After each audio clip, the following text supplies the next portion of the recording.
Is it possible the two defendants entered the store?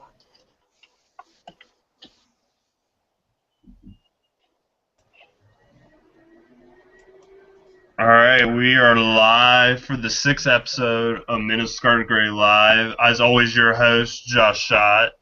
And I have a weird setup going here today, so bear with me if I'm talking a little slower or something like that, because I had unexpected difficulties right before we hit the air. So bear with me. As always, we got our usual Minnich and Andrew writers. Of course, first, Shannon, the old controversial Shannon Sommers. Shannon, how you doing today? Doing good. I'll tell you what a ute is. A ute is what beats a wolverine. You're right. And Andrew, how you doing today? Hey everyone, doing good. Looking forward to another good podcast with everyone. And Chip, as always, great to have you too. How you doing? Doing well. And just to echo the controversial Shannon Sommers, a ute is not only what defeats a wolverine. A ute is a team that has defeated the Wolverines twice. Yeah. Once in 2009, or excuse me, 2008, and this year. So a ute is a two-time victor over that team up north. Can you say a ute ended two different coaching tenures at University of Scum? Well, if it didn't necessarily end it, it certainly did not help it.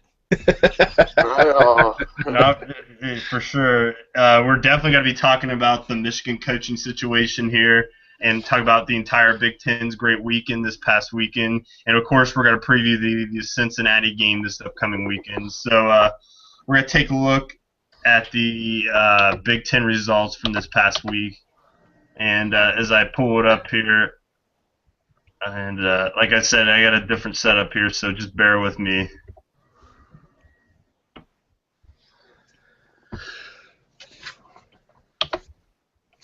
Well, we could say that the MAC conference is better than the SEC, remember? We wish. Since Bowling Green beat Indiana, Indiana beat Missouri, so isn't that how the logic works? Yes. All right, I got the Big Ten results pulled up from last week. Iowa pulled off a win on the road over Pittsburgh, 24-20. Poor Mark May. Michigan State beat Eastern Michigan 73-14. Northwestern got their first win 24-7 over Western Illinois. So, Shannon, you were wrong there. I'm glad I was wrong. Purdue is ahead. Purdue won 35-13 over Southern Illinois. Wisconsin won 68-17 over Bowling Green. And Maryland beat Syracuse 34-20. Rutgers beat Navy 31-24, a great win for the Scarlet Knights. Indiana upset Missouri 31-27, a great win for the Big Ten. Illinois pulled off the win against Texas State, barely, 42-35. Beckman lives another week. I almost was right. I was almost right on that Texas State pick. Minnesota won 24-7 over San Jose State. Penn State won 48-7 over UMass. And Nebraska beat Miami 41-31. So we're going to get to the Michigan result in a minute. But your thoughts on all the other Big Ten games this weekend? Impressed with Rutgers. I'm surprised they went out and beat Navy. Rutgers isn't a bad team this year. No, Rutgers is, like I said since week one, Rutgers is a lot better team than people give them credit for. They're going to be hurt, though, with their running back. Yeah, their biggest problem, too, is, and I know they were talking about it after the Penn State game, is yanking Nova and putting somebody else in because Nova had 5 interceptions in that Penn State game. Ugh. But the biggest thing is, if you watch that Penn State game, a lot of those interceptions, I think at least 2 or 3 were really not his fault. But Nova looked a lot better this last week, and Navy seemed to go a lot away. They went away went away from their triple option a lot more, and they went up to passing a lot more, attacking Rutgers secondary a lot. And they almost came back and won that game, but Rutgers put it away. So it was a good game for Rutgers. It's good to see them doing well. It is. It really is. It's really good to see Rutgers and Maryland doing good in their first year for the Big Ten. Yeah, big win for Maryland too. Yeah, they're doing a lot better than a lot of teams that have been in the Big Ten for years. Yeah, I wasn't able to catch the Rutgers win, but they sound like they did pretty good. The Indiana-Missouri upset was the one that blew everyone away, of course. And Tevin Coleman, he had a huge game for the Hoosiers. That he worries me when we play them later this year. Yeah, it's like Indiana. They overlooked Bowling Green, and they're looking past Bowling Green for this Missouri game. That's the only thing you can think of as far as them losing to Bowling Green the way they did. It's kind of like Cincinnati. Cincinnati looking past Bowling Green in order to be looking ahead to Ohio State. It's about right. Or not Bowling Green, but Miami of Ohio. Yeah. Because Wisconsin just annihilated Bowling Green on the running game. I mean, they just had 600-something yards. Yeah, it was insane. That was nuts. They might top it when they play Illinois later this year. But speaking of Illinois, they barely pulled off the win. They almost made me right. But did you guys catch any of that game? I was watching part of it until it went to the ESPN3 or the Watch ESPN app because for some reason, and here's a little rant, hey, DirecTV, yeah, I know sometimes I don't like the four-letter network and all that, but when it comes time for college football, and since I talk college football, I like to be able to watch a little bit of, Watch ESPN app. What's going on here? Why can't we get our crap together? I'm paying you a lot of money here. You got to call up. And give us Pac-12 network, too. Yeah, I don't care about the Pac-12 network. I got the Big Ten I wanted more of the Arizona-Cal game. Yeah. That Hail Mary, I didn't get to see that. But Rich Rod barely pulled that one out. And Chip, you want to any thoughts on the Big Ten games this weekend? Well, better late than never in terms of, obviously a 12-1 ledger, obviously, and I know we're going to get to that team up north in all due time, but obviously I very happy that Iowa beat, I'm not saying that a great Pitt team, but a solid Pitt team. I mean, we just alluded to Indiana beating Missouri, and before the podcast began, Shannon made the astute observation that Missouri was in the SEC championship last year. I mean, I'm not saying that Missouri is the same team as they were last year, but anytime, I mean, we just discussed Rutgers defeating Navy. Anytime that the Big Ten can do well against Power 5 conferences, I mean, we discussed. I mean, it seemed kind of more like a traditional ACC game because I'm still trying to wrap my head around Maryland being in the Big Ten, but Maryland thumping Syracuse. I mean, all those games, the Big Ten truly needed this past weekend in terms of their national reputation, in terms of trying to change the narrative around from being just a complete doormat. I think that they gained a small measure of respect by the performances of almost every team. Obviously, Ohio State having the weekend off, with the exception of that team up north. I think it was just a great weekend for the Big Ten. Yeah, I think the combination of the great weekend and the weird season we're having so far with all the parity shows the Big Ten's not as weak as everybody thought they were.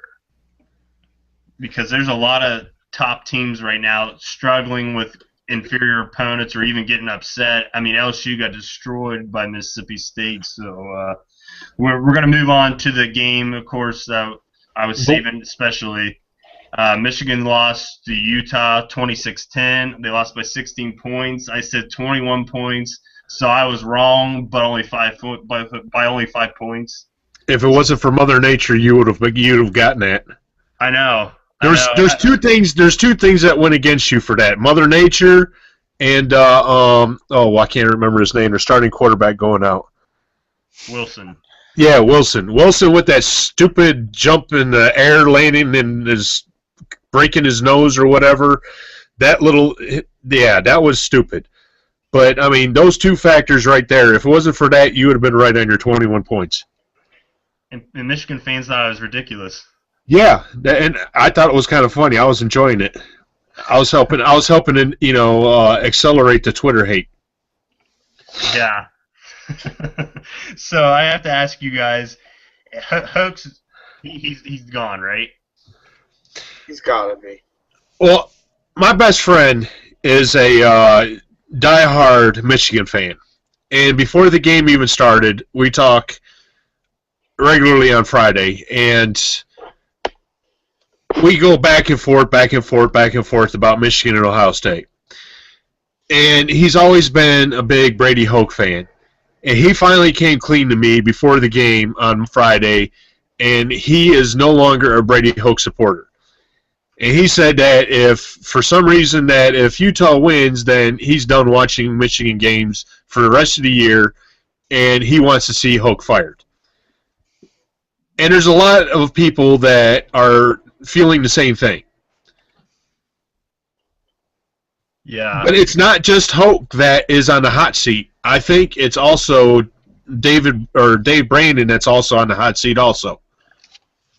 Yeah, because that's 2 coaching hires in a row where he missed pretty big. Yeah. And I think the only thing that would be able to save him is the only way that he can save yourself right now is to be able to get away from Hoke and to be able to get one of the Harbaughs. And do you guys realistically think that they could get one of the Harbaughs? The only one I realistically think that they could get, in all honesty, is John from Baltimore, with everything that is going on with Baltimore. With all the turmoil and ESPN Outside the Lines report that came out with all the players that were in trouble, and John saying, hey, I don't want these players on my team, and the upper management saying, no, we got to keep these guys, and then the big blow up with the Ray Rice and all that. I think there might be some tension in there. He's won his Super Bowls, and he's got a fondness for Michigan, even though I don't think he went to Michigan, but his brother did. There might be something there. There might start being, some backdoor communication from, what I've been reading. It's all speculation, of course, but there might be something going on there. Chip, Andrew, your thoughts on them getting Harbaugh possibly? Well, you, Chip. Okay. I agree with Shannon. I believe if there is going to be a Harbaugh that will be hired, I completely agree that John seems the more probable of the two. As I mentioned last week, and just kind of for what it's worth, not that I believe that Chris Spielman is necessarily dialed into the behind the scenes at the University of Michigan and how they operate, but it is Spielman's contention that in order to get John Harbaugh, that they're going to have to open up that checkbook. And Spielman, he believes that it would be around $7 million a year to lure John Harbaugh. And keep in mind, and just a minor point of correction is that as it relates to Dave Brandon, he wasn't the athletic director at the time when Rodriguez was hired. Bill Martin hired Rodriguez. Now, obviously, Dave Brandon came midway through Rodriguez's tenure, and he fired him. But there's a lot of problems up there with regards to the way Dave Brandon is running things. I'm sure everyone saw, or I presume our listening audience may have seen last night on Twitter the debacle of being able to buy 2 Cokes and get free tickets for this weekend's game against Minnesota. I mean, you're talking, spending $3 and getting 2 football or getting tickets that are 2 football tickets that are $150 face value. That's how much. I mean, he's completely, the guy almost ruined Domino's Pizza, and that's basically what he's doing to that athletic department. And just another final point, I'm kind of showing my age here, but Michael Taylor, who's a former Wolverines quarterback back in the latter 80s, played for Bo Schembechler.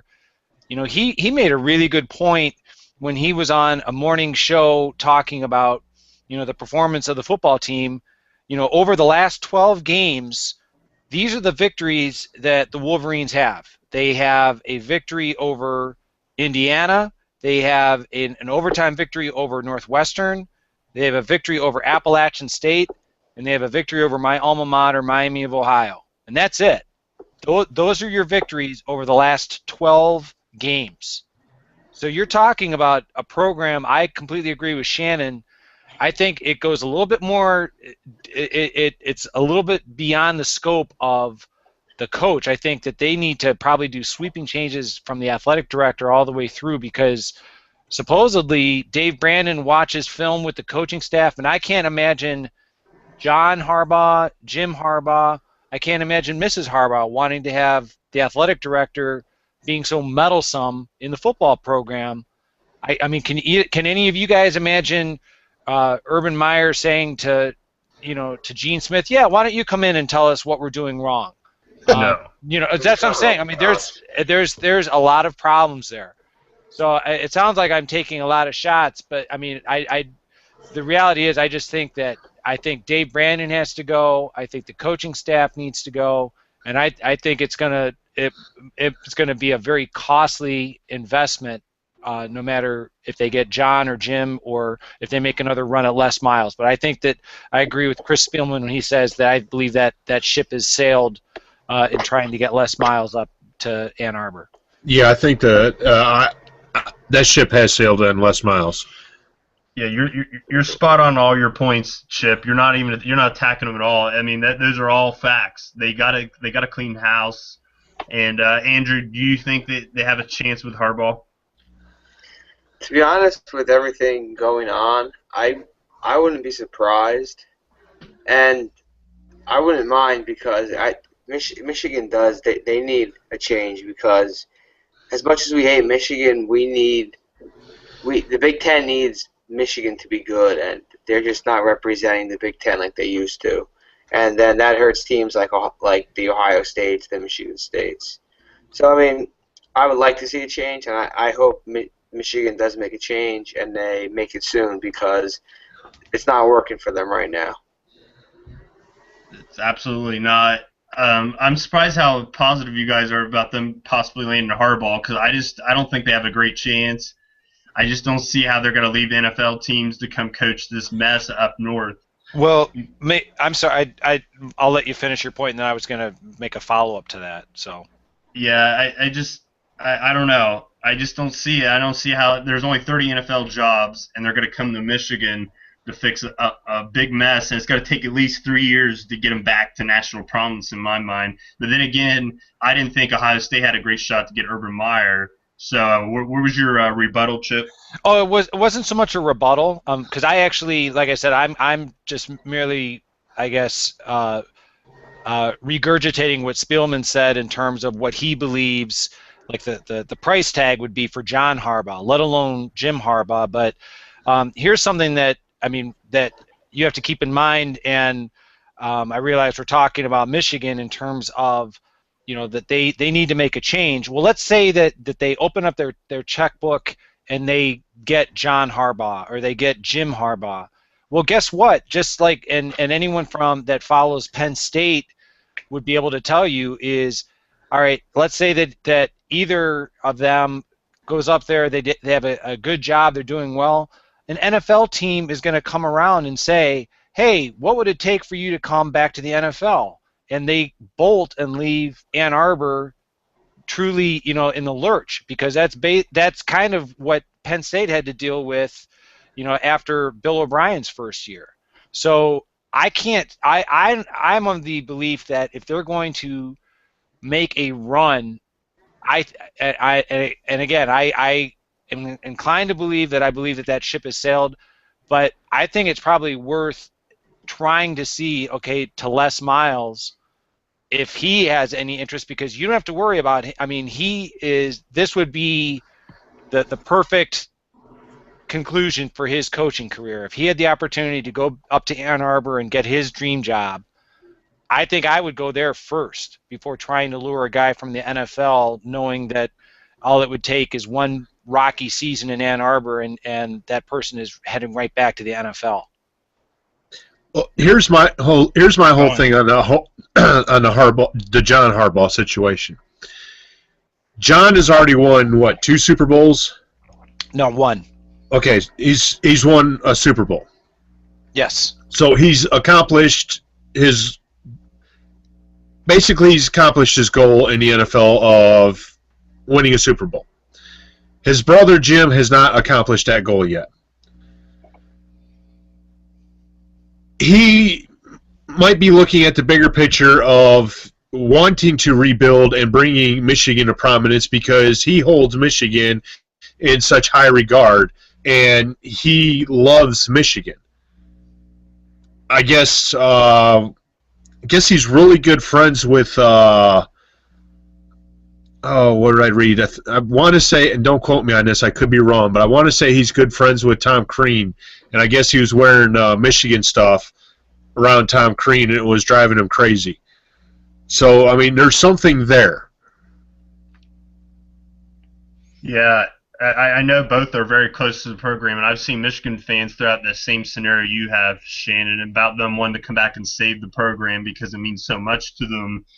But outside of the Harbaughs and Les Miles, do you guys see any other candidates out there that would be high profile enough for Michigan? Because I've been jokingly campaigning on Twitter for Lane Kiffin, of course, but I obviously don't think that would be a great choice. I'm just joking around. But is there anyone outside of those 3 that you think could be a good fit for Michigan to bring them back to their level of competition they should be at? Well, they're saying, what I'm also hearing is the offensive coordinator, I can't remember his name. Their offensive coordinator, they just got this last year from Alabama. Doug Nussmeier. Yeah. They're saying that the reason that he went to Michigan, knowing that basically that if this does not work out for Brady Hoke, that he might be next in line to be a head coach, and he took a step out of Saban's shadows because he wants to become a head coach. And he feels that he might be the next in line for the position at Michigan. I've got a name that you guys will probably snicker and mock, and it might not even be a name that you're very familiar with, but LSU offensive coordinator Cam Cameron. And the reason why I could say that would be a name that would not surprise me is I previously worked as a scouting intern for the Washington Redskins back in the latter 90s when Cam Cameron was the quarterbacks coach under Norv Turner. Before Cameron went to the NFL, he was an offensive assistant under Bo Schembechler, under Gary Moeller. When Gary Moeller had his outburst that led him to being fired, which led to the promotion of Lloyd Carr, there was actually talk in Ann Arbor, I mean, we're talking 20 years ago, of trying to lure Cam Cameron back from the NFL to take over the program then. And I realized he had a disastrous tenure in the NFL with the Miami Dolphins and was unsuccessful at Indiana. But that would be the guy that it would not surprise me that you're talking about. Look at, again, they didn't do well this past weekend against Mississippi State, but look, what he has done offensively for LSU ever since. He was obviously fired by John Harbaugh, but what he's done offensively with LSU in terms of getting them up to speed, in terms of their passing offense compared to where it was just a few seasons ago. So that's my dark horse candidate. Listen, I mean, the big problem that they have up there is, okay, I think we've all heard, like the old Bo Schembechler mantra of, well, a Michigan man's going to coach Michigan. Well, if you're going to keep putting that kind of restrictive boundary on who is allowed to even be considered, you're going to have a very shallow, small candidate pool. Cam Cameron still fits into that candidate pool, but I mean, unless you're willing to open up the checkbook, kind of what I was mentioning earlier, I really don't see, I mean, any top candidate. I mean, like Doug Nussmeier had, I mean, you know, the last 2 games, you know, Shannon made a point before the podcast began. The last 2 games, his offense hasn't scored any points. I mean, the touchdown that they scored against Utah this past weekend, that was off of a pick 6 that the defense returned. So I mean, they're not doing anything offensively up there, you know, to really, I don't think, to kind of get anyone excited about Doug Nussmeier. I agree. Yeah. That's the guy you just mentioned. That's not the first time I heard that. Cam Cameron, yeah. Yeah, like that's not the first time I heard that this week. That would be I don't want to call it a dark horse, but that would not, if you take a step back and if you really know, you know, like again, like the whole like history of the program and that whole mantra that Bo Schembechler had about a Michigan man's going to coach Michigan, which incidentally was because he fired a basketball coach that was leaving, you know, to take the head coaching job at Arizona State, but I'm digressing here.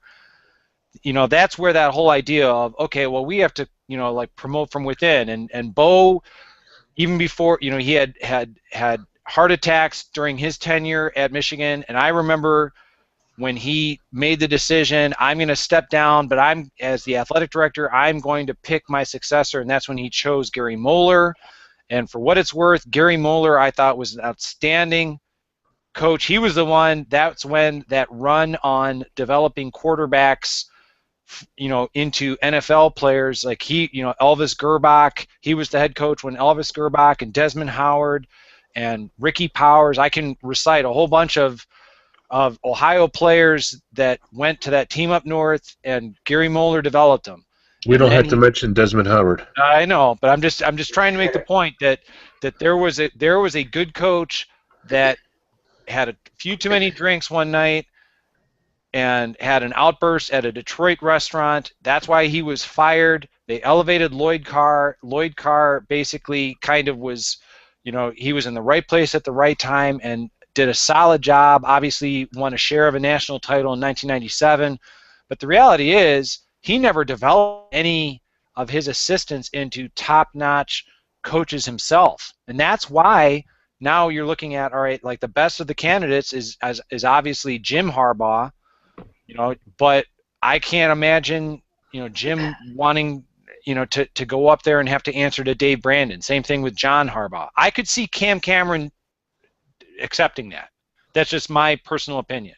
I think Cameron is a good, interesting choice. I haven't heard him thrown out yet, but it makes sense after you explain it. I'm not sure if he could be the coach they want him to be, but he's one to keep in mind, I think. Andrew, another candidate you think would be good for Michigan outside of Miles and the hardballs? No, that's a tough question. To be honest, I just want to see a change. I don't care who they pick up, but they need to make changes. I'm tired of Brady Hoke being around stinking up the place. Yeah, a change is definitely needed. I think another guy that would throw out would be maybe Kirby Smart, the offensive coordinator for Alabama. I think he'd be an interesting choice maybe to interview for them. Or Sumlin. Like one of the top candidates.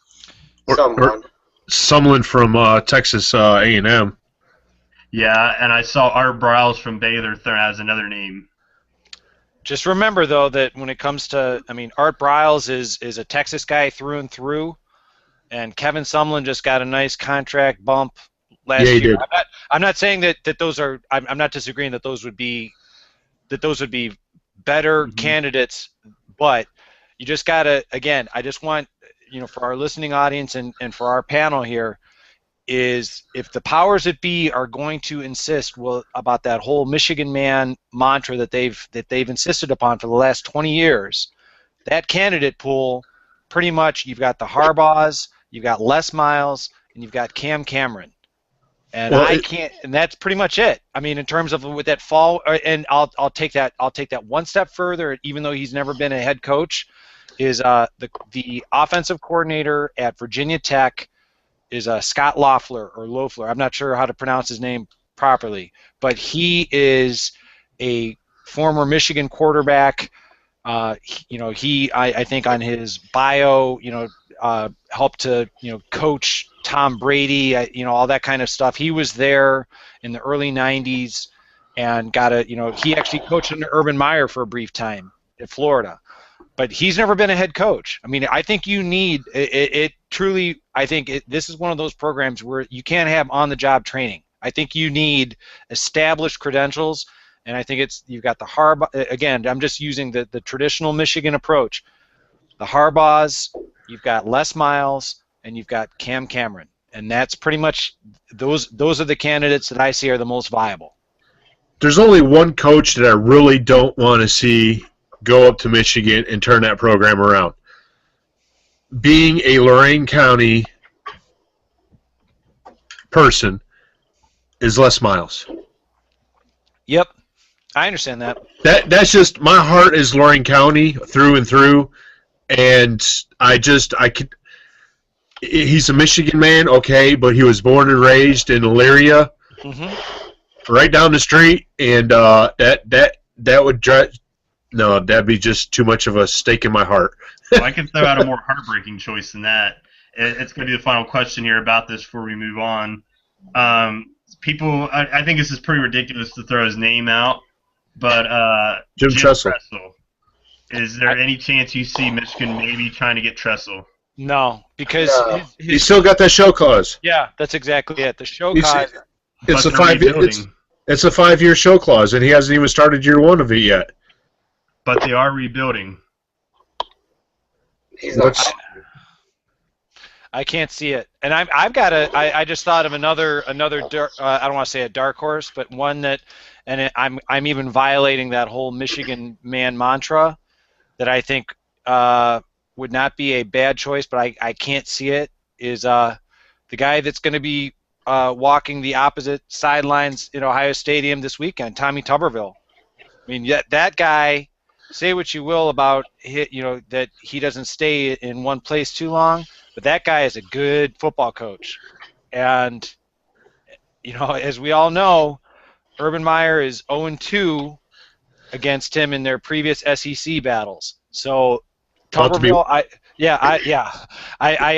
don't see it, but I'm just saying, like, I haven't seen that name associated, but if it was me, Tommy Tuberville would be a name that I would pick up the phone, because his team. That's because Urban's about to be 1-2 against him. That's why. Exactly. I think that's another interesting choice. I never thought of Tuberville, but obviously we keep discussing this in the coming weeks. I'm sure Hoax will find out his job outcome within the next month. So I hear Hostess is going to be taking him on. We're moving on to the national games. We're going to start off first with a Thursday night game. Number 11 UCLA at number 15 Arizona State. Both teams top 15. I think it's going to be a great game. Who do you guys like, Bruins or Sun Devils? I'll go with Sun Devils. Even though Arizona State's home, I'm going with UCLA here. Well, I'll tell you what, I mean, I'm stammering because, I mean, I say this one is so tough to call. I'm just a really big Jim Mora fan. I think, I mean, there's another really good coach, and no, he would not take this job either. But I'm going to go with UCLA, but I think it's going to be I think it's going to be down to the wire battle. Yeah, I'm going to go with the Sun Devils just because it's at home. I think it's a coin flip, and it'll probably be one of the most exciting games we'll see this week. So moving on, number 1 Florida State at NC State. The reason I chose this game is it's kind of a trap game for the Seminoles coming off that big win over Clemson. Jameis Winston will be making his return to the starting lineup this weekend, of course. So do you think Seminoles will roll here, or do the Wolfpack pull off a big upset? Well, since karma doesn't exist, Florida State. Seminoles. I had this as an upset. I think I could see NC State winning this game against. I mean, Winston's back, but it's at NC State. That factor helps. I'm going with NC State. Good for you. I I'm actually going with agree NC with you, State. Andrew. I'm going to go with NC State in the upset also, and there's a big stat I want to point out with my upset pick, and I have it here. Just give me a second. And it's right here, I believe. No, it's not right there. Have to go with the upset here. Here's the stat. The visitor has lost 5 straight games in this series. That's why I'm going to take NC State in this upset. Florida State's got to come in, not expecting much. NC State's got to bring their A game, of course. I think the Wolfpack knock off the #1 team in the country. NC State has been a thorn in Florida State's side over the years. Always when Florida State least expects it. So, yeah, I mean, I think I give you guys props for picking the upset, but as I also like to point out, there's a reason why out in Vegas they continue to build nice, big, shiny buildings. And I think they have about Florida State is like a 20-point favorite. So yeah, I'm gonna say Florida State's gonna claw their way out of there. I agree with you, Chip, but I got to go with a bold pick. Of course, I got to pick bold picks every week, but I don't know. This way we have a weird college football season going, so there's upsets happening around every corner, it seems like. So we'll see what happens. So Missouri at number 13, South Carolina. The Tigers just got upset by the Hoosiers, of course. The Gamecocks continue to win somehow. Who do you like here, Gamecocks or Tigers? I don't know if you want to call it continue to win. They lost to Texas A&M pretty good. Well, ever since that loss. Yeah, well, they barely beat Vanderbilt. Yeah, I'm going with South Carolina. I think Spurrier will get it done.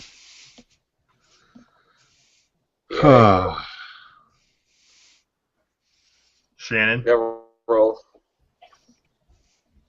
I'm going to go with Missouri because South Carolina is going to be overconfident.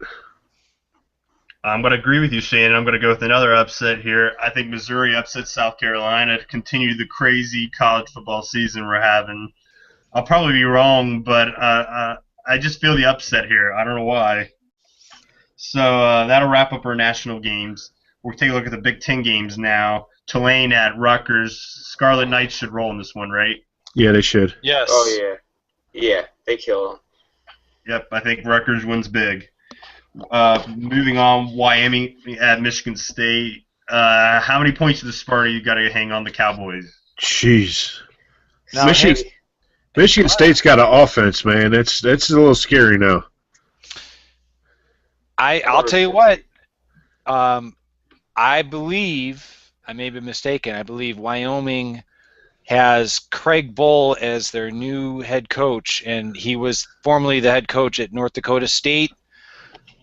Michigan State's going to win, and I think they'll win convincingly. But keep an eye on Wyoming, and for the rest of the season. I think that's going to be a team that's going to be continued to improve. Michigan State wins, like I'm going to say, I'll go like 38-14. Andrew? Michigan State, they'll win. I think they blow out Wyoming. Their Shannon? offense is too powerful. Yeah, I said Michigan State. Okay. I wasn't listening. Sorry. I was looking at my notes. I like Michigan State, too. It's a good point about Wyoming, Chip. I think the Cowboys are a team to watch for the rest of the season as they play all their games pretty close this season. And they got a chance in the Mountain West out there. So, I think the Cowboys will make it a little closer than expected, but Michigan State will roll. So, Big Ten matchup, Northwestern at Penn State. You guys like the Wildcats to go on the road to pull off the minor upset, or the Nittany Lions continue to stay undefeated? Nittany Lions stay undefeated here. Penn State's still going to stay undefeated. I'll take Penn State, but I think this is going to be more of a shootout because I think Penn State defensively is not, even though Northwestern isn't good offensively, I think Penn State defensively might start to run into some issues going into Big Ten season. I'll take Penn State here too. Well, they already got one Big Ten win. Remember that. Mm-hmm. Yeah. Yeah, it'll be interesting when they see tougher opponents how great they really are. But I think they'll continue their undefeated season here this weekend. So they should have lost that game if it wasn't for the 5 turnovers. Yeah, absolutely. I will add Purdue, Boilermakers, or Hawkeyes. Do the Boilermakers go on the road and get a win, or do the Hawkeyes continue to build on their winning streak? Hawkeyes. Oh. I'm going with Iowa. They had a good win last weekend.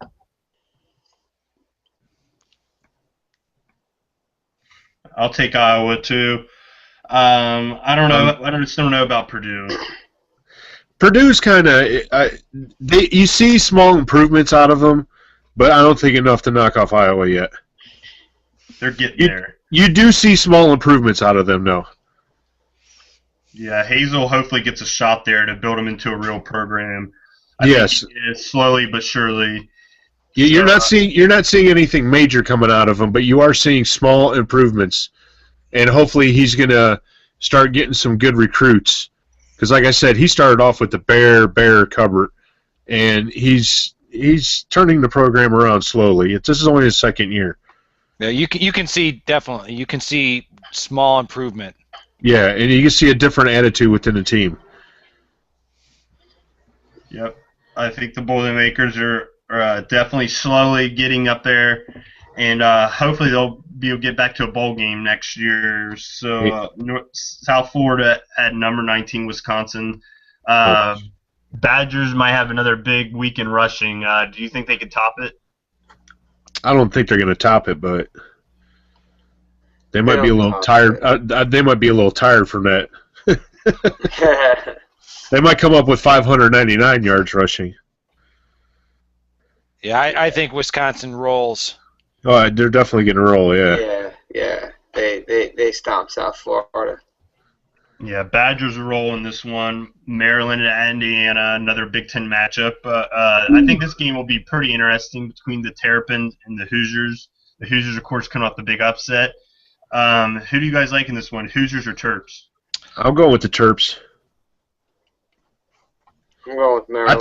I think it's going to be an offensive shootout, but I think Maryland's defense is a little bit better than Indiana's. And go ahead. Sorry, Chip. I agree. I think offensively it's going to be a shootout, and I think this is going to be a true test for Kevin Wilson as the head coach to get his team. I mean, they had a great win last week against Missouri, but it only counts as one win. And you have to okay, let's focus on a Maryland team that's coming into town. I'm not sure if Indiana's at that stage yet to bounce back from a big win and stay focused. So I'm going to go with Maryland. Yeah, it's that emotional high. Are you going to be able to ride it afterwards? Right. I'm going to go against you guys. I'm going to pick the Hoosiers here just because they're at home and they got a lot of momentum coming to this game. I think they're going to be really pumped up and ready for the Terps to prove how good they really are this year. I think Indiana could be a real sleeper in the Big Ten if they can pull off this win against Maryland. Stephon Diggs has 3 touchdowns. That's all I'm going to say. Who? What's his name? Stephon Diggs or Stephon Diggs? Stephon Diggs. It'll be a close game, I think. It'll be entertaining. Maryland could pull it off, like as you said, with the defense, but I don't know. I'm going to go with the Hoosiers here. So moving on, I'm going to save that game for last year. Illinois at number 21, Nebraska. The Cornhuskers should roll here, right? They should. Yeah. Amir Abdullah. Yeah, Nebraska goes all over Illinois. A beast. He's incredible. He's got to eat the Illini defense alive. Yeah. Or alive, not arrive, but yeah. Alive. as I said, this setup here, I'm like 5 seconds behind listening to stuff, so I'm kind of like speaking for myself. If we can't have fun while we're having our podcast, then we can't be having a fun podcast. Speaking of fun, Minnesota at Michigan. Golden Gophers or the Wolverines rebound here? Minnesota.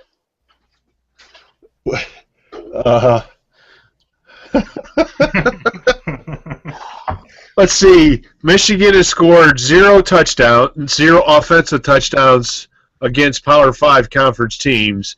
Does that streak end this week? That's the big question. Does Devin Gardner get benched again in the third quarter?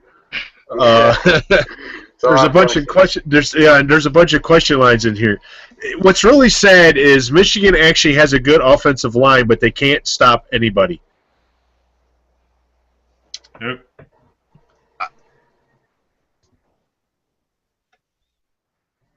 I'm gonna go with the ugly colors of maize and blue in this one.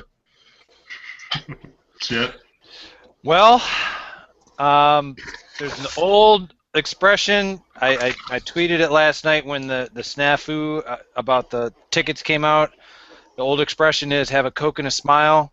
And what I tweeted last night is buy 2 Cokes, and you get 2 tickets, and the smile is probably not going to happen. Cavities are probable. But getting back to the subject at hand, I think that the maize and blue are going to rally around their beleaguered coach.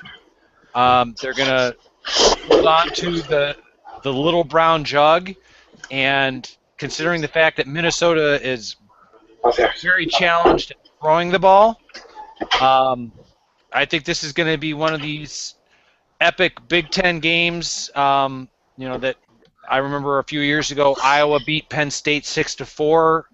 In a game that kind of set college football back at least 100 years. So this has the potential of doing that. But I think the ugly helmets of the maize and blue are going to prevail. I talked to my good Minnesota friend Todd Lepard on Twitter about this game, and I asked him what his chances were, and he thought they were pretty good. So that was good enough for me. I'm going to pick the Golden Gophers in this game. I think it's going to be really ugly because, as you mentioned, Chip, Minnesota only played 1 pass last week in their win over San Jose State, and Michigan hasn't scored an offensive touchdown against the Power 5 team. So if this game reaches the 20s, I'll be shocked. But I think the Golden Gophers win this game, and Hope's seat gets even hotter. And there might be protests after the game, and there will be throwing burning objects onto the field. So maybe. But it'll be interesting to watch. I mean, train wrecks are interesting to watch. So we'll see what happens there. So Ohio State host State against Cincinnati. What worries you the most about Cincinnati coming to this game, guys? A lot. More specific. Gunner Keel. Their defensive line and our offensive line. That's one of my. I mean, actually, their defensive line and their linebackers, because you got Jeff Luck. He has 15 sacks already this year, and they're averaging 5.5 sacks per game.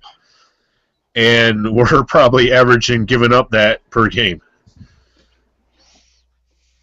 So I'm a little leery on that.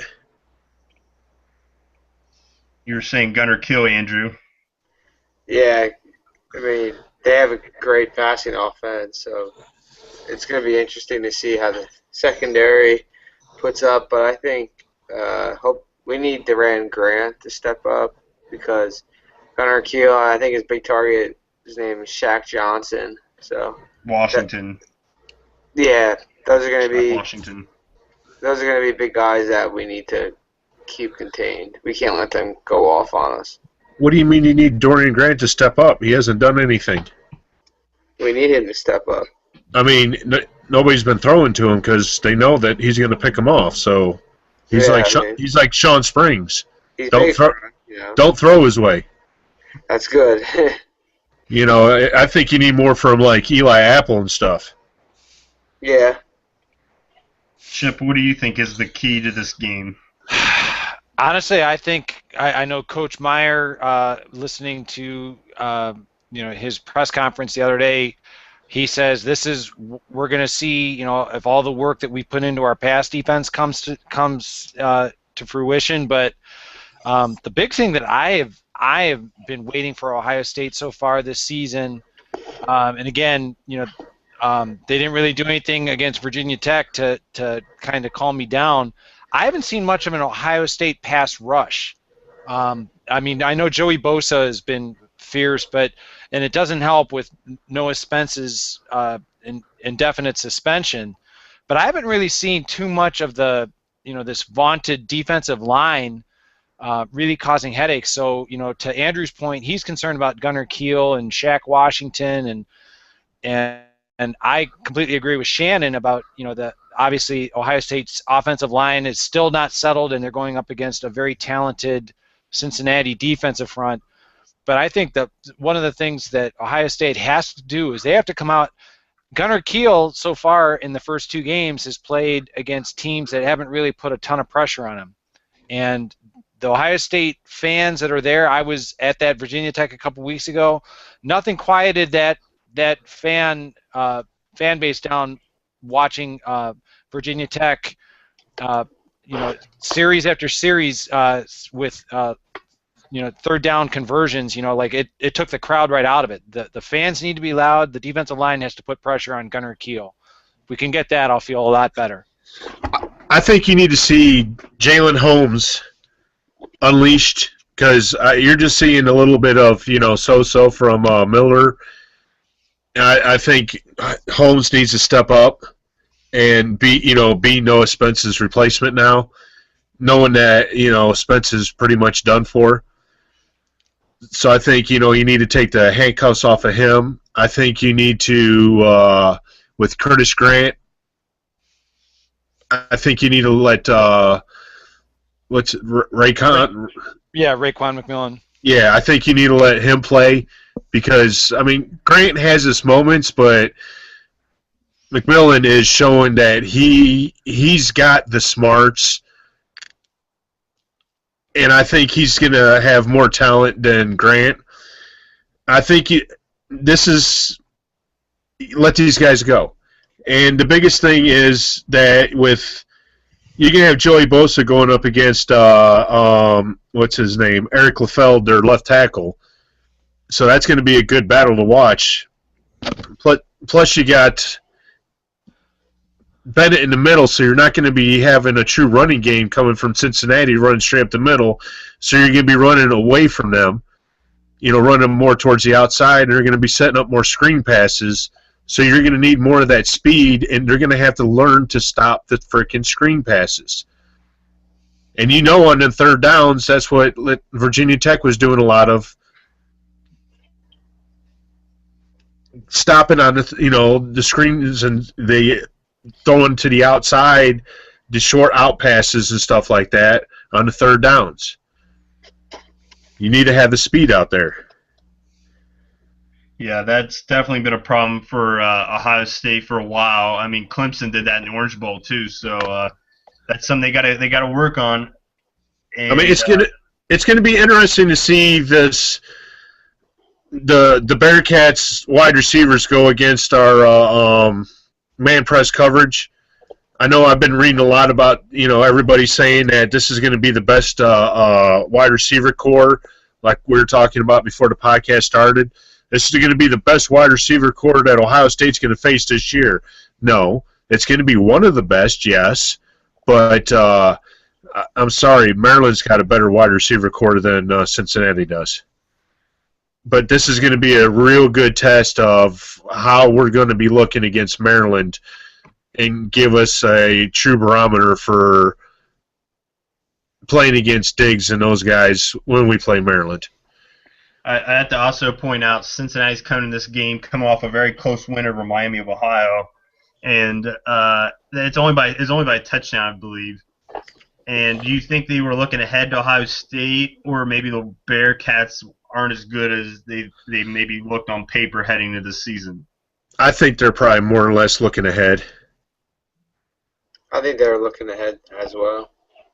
It's just like Virginia Tech. You know, when I sat there and watched a William and Mary game, I'm sitting there, wasn't impressed by them, and come to find out that the whole spring and summer that they instilled this whole system to play against Ohio State, and then they didn't even think about the rest of their schedule, and they go and get beat by Eastern Carolina and Georgia Tech. It's like, okay, you went and wanted to beat one team and one team only, and then the rest of the season you don't even care about now. So it's just like looking ahead.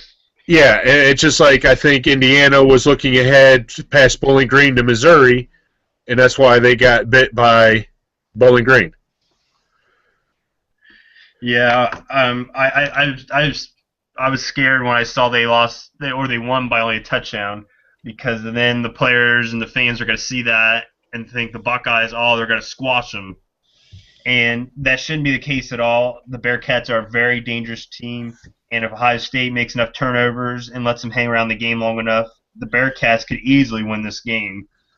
And it's a very good test to come off the bye week and the big win over Kent State for this team before getting the Big Ten play, because, I mean, Cincinnati's not great, but they're good enough to put a scare into the Buckeyes if they don't have their whole head in this game. Oh, you have to win the turnover battle in this game. If you don't win the turnover battle in this game, you're going to be in big trouble. Absolutely. I have to ask you guys now your predictions for the game, the final score. Do you think it'll be close? What do you guys think? I'll let the okay. My prediction is Ohio State will win 45-28.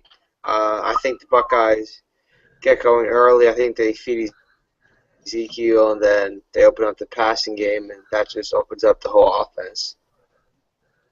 Chip? I like Ohio State, and I'm thinking one of the best ways to keep a high-powered offense on the sidelines is by not letting them have the ball, like Shannon said. So Ohio State has to win the turnovers.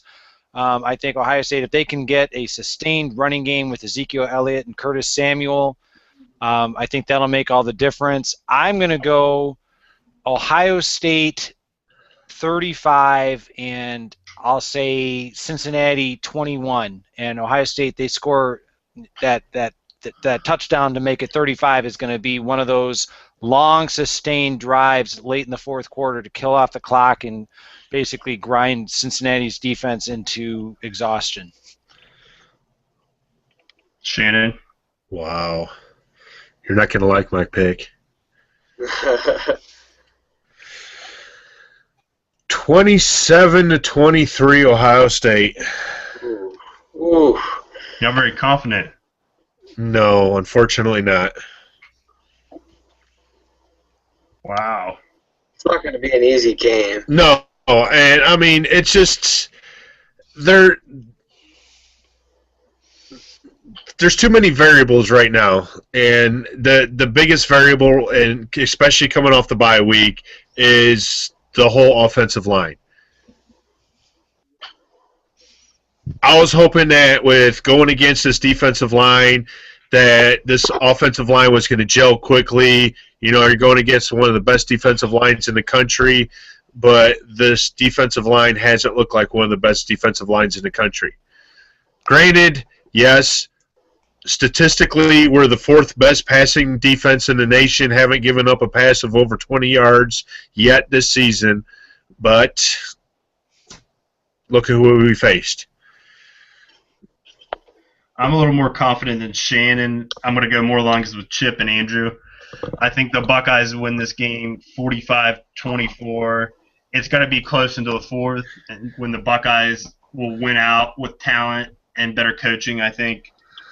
I just think they're starting to gel and come together. I think that bye week is going to really make a difference. I think they're going to be a lot better team on the field this week. And hopefully they, like you guys said, they play Raekwon McMillan more and some of the other younger players, because it's time to see if they can shine or not. The best players should be on the field. I mean, I know the seniors, they need to get out there and playing, but this is Ohio State. The best players got to play in this game. I think JT Barrett could have a real coming out game in this game against the Bearcats. It's all going to be like you guys said about the turnover battle, and that's what really worries me the most about this game is Ohio State turning the ball over. Hopefully they limit to no turnovers and they get a few of their own. So I think the Buckeyes win 45-24. Look, I hope you guys are 100% right, and I hope I lose as far as, the close prediction bet or whatever you want to call it this week. But I have a bad feeling. I hope you're wrong too, Shannon. I hope they win the game bigger than that. Hopefully, just win the game. That's all I care about. Yeah, let's win. But here's the thing too: Ohio State can come out, win it 73-0, and they're going to drop in the polls. I don't know if they drop again. Maybe move up a spot. No, it'd take a bye week to move up because they won 6 polls. Well, I know, but it's weird. You win 66-0 and only give up 125 yards of total offense. Let the team only cross the 50-yard line for 2 plays, and you move down a spot in that poll. I know the polls are meaningless, but it's just a simple principle of the matter. It's a popularity contest, but it's the principle of the matter. But then you go and have a bye week, and you move up one. Yeah, whatever. We could spend a whole show talking about the polls, and that'll be a good idea maybe in a few weeks for the next bye week to talk about. I know the only poll I look at consistently is Shannon's poll on the site. So everyone, go just look at that poll. Don't look at the AP poll. And Michigan's at number 13. That's all you need to know. Purdue jumped Michigan. Thank you very much. The hate mail's going to Shannon this week. Hey, bring it. Oh, boy. Here we go. All right, as we wrap up here, guys, your final thoughts as we close it out here. Michigan's. Go ahead, sorry. I'm hoping for another big weekend from the Big Ten.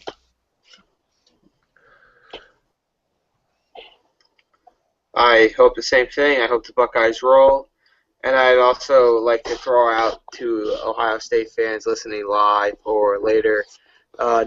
It's still got some time, but next weekend I'll be at the Maryland game, and I have parking passes. I have a parking pass for Lot T. So if you'd like to go out and tailgate or talk, just follow me on Twitter or Facebook at Bucknut22 and let me know. I'd like to thank everybody listening. Thank you for your time. Much appreciated. And remember, it's Tuesday, and Michigan still sucks. I agree with both those sentiments. Thanks everybody out there for watching. We certainly appreciate it. You can find this all at minutescartandgray.com. Of course, we're on iTunes. You can subscribe to us on there. Just search MotSaG Live, and it should come right up. You can subscribe to us there. And, of course, you can subscribe to us on Android, too. Tell them how you can do that, Shannon. On Pocket Cast, same way, MotSaG Live, and it'll pop right up for you. There you go. That'll do it for the 6th show. Of course, we are live every Tuesday at 6 p.m. Eastern Time. Hopefully next week I don't have any technical difficulties or nobody else does, so we can get it started our normal time. I apologize for that to everybody out there. So that's our show. Go Buckeyes, and as Shannon says, Michigan still sucks. Go Bucks. Go Bucks.